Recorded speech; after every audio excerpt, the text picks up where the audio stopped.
Let's get into trade deadline. 2 weeks away. February 8th is the trade deadline. So it would only be appropriate that we talk trade rumors, right? Absolutely. Jared, first one you have on here is the New York Times' Mark Stein, who tweeted Monday that the Blazers have reached out to the Clippers about DeAndre Jordan. Do we want to start there or continue? Well, let's start there, because the other one is more of an idea that was thrown out. This one is an actual report. Okay. I mean, if I'm a Blazers fan, it doesn't excite me. I mean, it doesn't fix the current issues with the roster. DeAndre Jordan is a better version of Ed Davis. Yeah. Or maybe just Ed Davis extrapolated over 35 minutes instead of just 20 minutes. And so to me, he doesn't fix this roster at all. He still wouldn't have any outside shooters, which the Blazers desperately need right now at the 3 or 4 position. So for me, I mean, I'm glad that Olshey is at least, it shows he's being active out there and that he's looking to make a move. But DeAndre Jordan is not a move that I think would be a good one. I mean, unless you can get an absolute steal or a bargain. But it's definitely a move that wouldn't excite me. So what's the point of this move, do you think? Just to call and see what the value is. To find out what the Clippers are asking. And that's something that hasn't been included in any of the reports about teams that are, asking about DeAndre Jordan. I don't know if they even know what the Clippers are asking right now.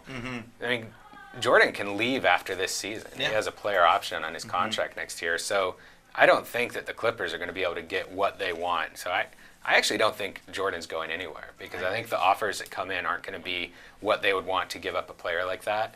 And I think Jordan would make the Blazers better. I think he's a good center, but I would really hate to see him shooting free throws all the time. That would get on my nerves. So I don't know. If it happened, I wouldn't be angry.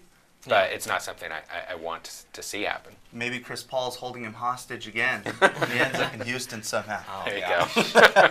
Okay, trade rumor number 2. This was ESPN's Brian Windhorst, who covers the Cavs, reported on the Low Post podcast on Wednesday that Kevin Love would love to play in Portland and suggested the Cavs should ask the Blazers about C.J. McCollum.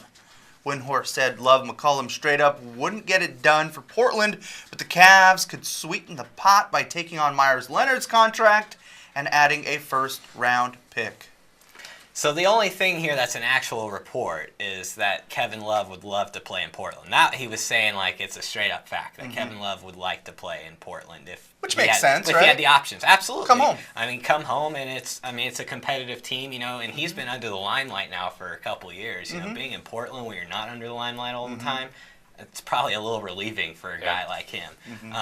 The rest of it was kind of him just, spitting out some ideas he could have on how getting Kevin Love to Portland could work, because the Cavs are so struggling right now, and people think that they'll be extremely active at the deadline. And the idea of Kevin Love for C.J. McCollum as a foundation, I mean, right now I don't think the Blazers would even, right now in the middle of the season, I don't even think the Blazers would still even take much interest, even if the Cavs did call and ask for that. I don't think in the middle of the season, I don't think Neil Olshey has any plans on moving C.J. McCollum at this point, unless in the Damian Lillard, Paul Allen meeting, something was said we need to make some changes, and Dame signed off that if CJ is the one who has to go, then okay. That's the only way I see a move involving CJ at the deadline. This might be something that becomes, gets brought back up again at the end of the season. This is all water cooler talk, barbershop talk. There's, not a lot of facts to this, but the Blazers have to listen if something like this were to come up, right, with Kevin Love? They would listen, and especially what was surprising to me was what Windhorst said about how, a straight-up trade of Love for McCollum wouldn't be enough just on the surface, and that the Cavs might be willing to take on some bad contracts to add a draft pick. And I think if that was true, and again, this is all just speculation, then the Blazers would listen. I don't know. I know that Neil Olshey has a very high opinion of C.J. McCollum, and he should.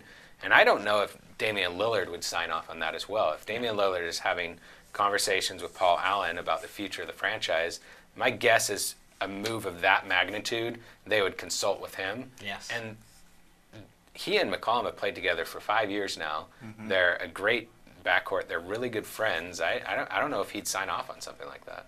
I agree. And also for the Cavs' point in terms of, Brian Windhorst, when he was saying this idea, he was talking about right now, before the deadline. And for the Cavs' perspective, I don't really see if why they would do that. If you trade Kevin Love, you have Tristan Thompson, and that's it in terms of big men. That's all they would have. Yeah. They would have a ton of guards who all want to shoot the basketball, which is currently the issue that they have right now on that team, along with not playing defense. And so to me, I don't even think the Cavs would even at this point venture into that. I think it's more of an off-season thing when LeBron is more likely to leave and the Cavs are turning the page on this season, and then they might, will probably be pretty active in trying to move Kevin Love.